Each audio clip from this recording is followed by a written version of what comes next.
dark smoke visor. Gaano kahirap gamitin to pag gabi? Subukan natin. Okay. So pag ganito, medyo may city lights and mix ng city lights and mga kotse, usable siya. Pag ganito kaliwanag, nakakakita pa din ako ng maayos. Kita ko yung daan, kung may butas sa daan, kita din.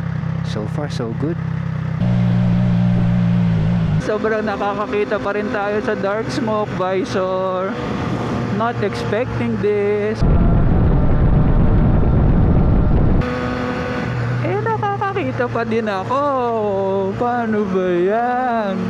Yung nakikita ko, kung ikukumpara ko kanina sa BGC, yung sa city lights ng BGC, halos parehas lang.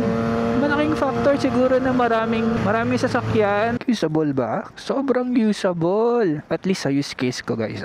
BDC to SLEX. Usable siya kasi may enough na liwanag sa daan. Time check, 9 o'clock. 2 thumbs up guys. Sobrang usable ng dark smoke visor kahit gabi.